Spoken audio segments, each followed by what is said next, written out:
Hello once again a very good morning all of you. आज हम लोग derivative का लेक्चर 23 डिस्कस करने जा रहे हैं। आज हम लोग डिस्कस करेंगे पैरामेट्रिक फंक्शंस को कैसे डिफरेंशिएट करते हैं। चलिए सबसे पहले डिस्कस करते हैं पैरामेट्रिक फंक्शंस होता क्या है। चलिए नोट लिखा है हमने, when x and y are written with the help of any single variable in such case x and y are called parametric function. कहने का मतलब जब x और y को आप किसी तीसरे वेरिएबल से रिप्रेजेंट कर देते हो तो उस कंडीशन में x और y से जो फंक्शन बन रहा है वो हमारा पैरामेट्रिक फंक्शन है। फिर से सुनिए क्या कहा मैंने, x और y को जब आप किसी तीसरे वेरिएबल से रिप्रेजेंट कर देते हो, ठीक है। तीसरा वेरिएबल कुछ भी हो सकता है, ठीक है, theta, T, W, like this, ठीक है। तो वो x और y जो नया फंक्शन हमारा बना वो हमारा है पैरामेट्रिक फंक्शन। चलिए एग्जांपल से आपको समझ में आएगा क्वेश्चन से। नाउ question number 29, find dy by d x if x equal to 2 cos theta minus cos 2 theta और y equal to 2 sin theta minus sin 2 theta at theta equal to pi by 2। ये at theta equal to pi by 2 रह भी सकता है exam में और नहीं भी रह सकता है, इसका कोई प्रॉब्लम नहीं है, ठीक है। आप देखिए आपका पैरामेट्रिक फंक्शन कैसे, x को हमने रिप्रेजेंट किया थीटा से, मेरा वेरिएबल क्या है थीटा, cos तो हमारा यहाँ फंक्शन है, ठीक है, ट्रिग्नोमेट्रिक फंक्शन। यहाँ भी y भी देखिए थीटा से रिप्रेजेंट हुआ है। कहने का मतलब x और y को हमने न्यू वेरिएबल थीटा से रिप्रेजेंट किया, इसलिए ये हमारा पैरामेट्रिक फंक्शन है, ठीक है। चलिए अब आगे इसको सॉल्व कैसे करते हैं स्टार्ट करते हैं। सबसे पहले गिवन x इक्वल टू जो कर्व था लिख लिया हमने। अब आपका नया x को हमने रिप्रेजेंट किया है थीटा से, इसलिए डिफ्रेंशिएट भी करेंगे थीटा से, ठीक है। तो डिफ्रेंशिएट कीजिए, क्या मिलेगा, D x by d theta, क्योंकि विथ रिस्पेक्ट टू थीटा कर रहे हैं। अब टू कांस्टेंट, टू रहने दिया, कॉस का डेरिवेटिव माइनस साइन, तो माइनस यूज कर लिया, और साइन जो एंगल है वो तो कॉपी पेस्ट। अब थीटा का derivative with respect to theta क्या हो जाएगा, d theta by d theta, जिसके लिए 1 लिख दिया, ठीक है। अब आगे मूव करते हैं, यहाँ माइनस है लेकिन यहाँ प्लस आ गया, कैसे देखिए, कॉस का डेरिवेटिव माइनस साइन और एक माइनस ये मिलके हो गया प्लस साइन, तो कॉस का डेरिवेटिव कहा माइनस साइन, तो साइन लिख दिया और जो एंगल है वो यहाँ कॉपी पेस्ट हो गया। अब आगे मूव कीजिए, टू थीटा का डेरिवेटिव क्या होगा, टू कांस्टेंट छोड़ दिया और थीटा के लिए D theta by d theta जो 1 हो गया, हमने लिखा ही नहीं। डेरिवेशन हो गया किसके लिए, एक्स का डेरिवेटिव हमने फाइंड कर लिया। चलिए ऐसा ही काम करते हैं वाई के लिए। तो वाई पहले क्वेश्चन लिखा, y 2 sine theta minus sine 2 theta, just किसके लिए डिफ्रेंशिएट करेंगे, थीटा से, ठीक है।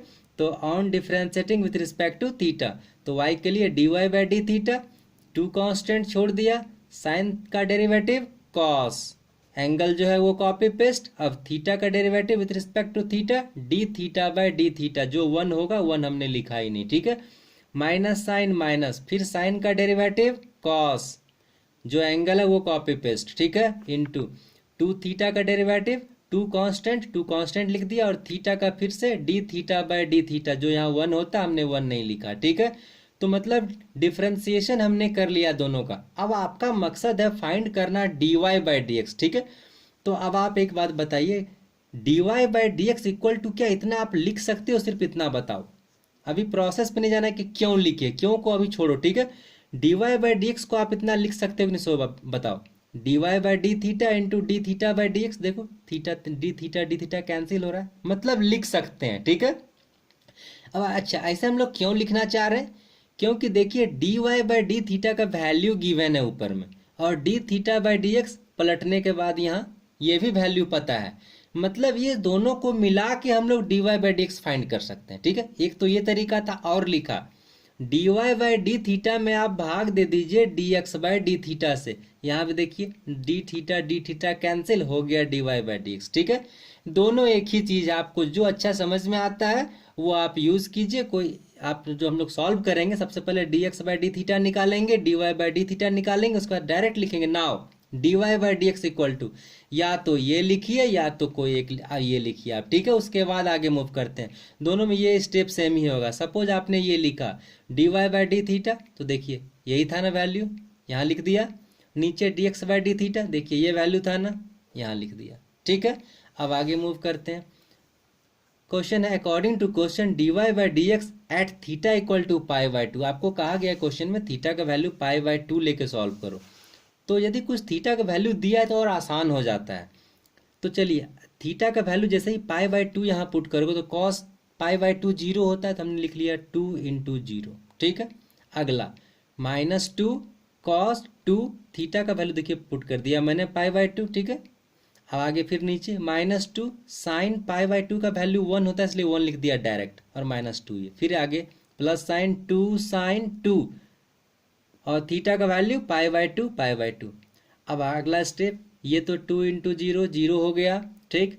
-2 यहाँ और ये क्या तो 2 2 कैंसिल होगा क्या, और cos minus pi equal to -1 तो मैंने -1 लिख दिया, ठीक है। नीचे आइए -2 × 1 तो -2 प्लस साइन 2 और यहाँ फिर से 2 और 2 कैंसिल एंगल वाला पाई साइन पाई का वैल्यू 0, ठीक है। तो अब मेरा ऊपर क्या मिला -2 × -1 तो 2 हो गया और नीचे -2 ये वाला पार्ट तो 0 हो गया तो -2 2/-2 इक्वल टू -1 ये आपका रिजल्ट हो गया, ठीक है। चलिए अगले क्वेश्चन में मूव करते हैं। Second x equal to a t minus sine t और दूसरा है y equal to a 1 minus cos t at t equal to pi by two. यहाँ देखिए ये भी पैरामेट्रिक फॉर्म है, x को हमने t से रिप्रेजेंट किया है और y को भी t से रिप्रेजेंट किया है, ठीक है, मतलब t वेरिएबल लिया है। चलिए स्टार्ट करें सॉल्यूशन, जस्ट पुराना प्रोसेस। x पहले लिख लिया हमने और किसके रिस्पेक्ट में डिफरेंशिएट करेंगे, जो हमारा पैरामेट्रिक फंक्शन बनाया है तीसरा वेरिएबल t के रिस्पेक्ट में, ठीक है।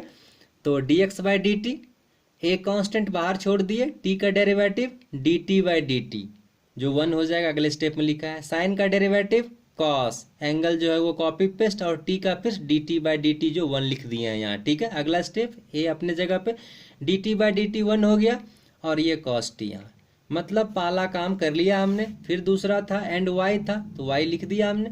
फिर y को किसके रिस्पेक्ट में डिफरेंशिएट करेंगे, इसको फिर से t क्योंकि वेरिएबल इधर t है तो dy/dt ए कांस्टेंट बाहर छोड़ दिए, 1 का डेरिवेटिव 0 क्योंकि 1 के साथ कोई वेरिएबल नहीं है, ठीक है। अगला माइनस साइन, लेकिन यहाँ प्लस है क्यों, cos का डेरिवेटिव माइनस साइन और एक माइनस पहले से तो मिलके बन गया साइन टी। अच्छा t जो एंगल है यहाँ अपने पास आप कॉपी पेस्ट, अब t का derivative with respect to t dt/dt जो 1 लिख दिया। अच्छा अगले स्टेप ये 0 खत्म तो a साइन टी, मतलब हमने x और y दोनों का डिफ्रेंसिएशन कर लिया। अब फिर से आपका क्या मकसद है फाइंड करना, dy/dx। तो क्या करना है, dy/dt में से dx/dt को डिवाइड कर दो, ठीक है। उसमें मतलब डिवाइड कर दिया dy/dt को dx/dt से, लिख दिया इतना, ऊपर जस्ट समझाया है आपको dt/dt कैंसिल। अब देखिए dy/dt का वैल्यू कौन सा, a sin t, तो a sin t ऊपर लिख दिया और dx/dt का वैल्यू ये वाला देखिए नीचे लिख दिया, a और a कैंसिल हो गया। अब हमारा अकॉर्डिंग टू क्वेश्चन आपको पूछा गया एट t इक्वल टू पाई/2 तो t का वैल्यू पुट करो, तो साइन पाई/2 1 तो 1 लिख दिया, 1 अपने जगह पे ये वाला, cos पाई/2 0 तो 1/1 1 हो गया सॉल्यूशन। और कुछ नहीं करना है आपको, आपके लिए 2 होमवर्क है।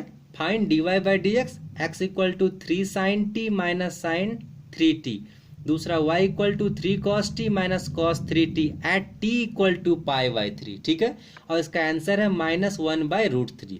दूसरा x equal to a cos cube theta and y equal to a sine cube theta, answer है -tan थीटा। इसमें मैंने एट पॉइंट नहीं लिखा है, ठीक है, तो कोई बात नहीं, बस एट पॉइंट जैसे यहाँ हम लोग पुट करते हैं एट पॉइंट, आपको नहीं करना, यही स्टेप आपका आंसर रह गया, ठीक है। तो ऐसा काम करना है सेकंड वाले में। आई थिंक आपको ये वीडियो समझ में आई होगी। पैरामेट्रिक फॉर्म से आपके एक क्वेश्चन इन जनरल एग्जाम में आते हैं तो अच्छे से तैयार कीजिए इसे। इसके बाद भी कहीं कुछ दिक्कत होती है तो इसे कमेंट कीजिए, मैं कोशिश करूंगा कि आपकी समस्याओं का समाधान कर सकूं। और मेरी वीडियोस आपको यदि फ़ायदा होता है तो आप इसे प्लीज़ लाइक करें, सब्सक्राइब करें, शेयर करें। Thank you, have a nice day.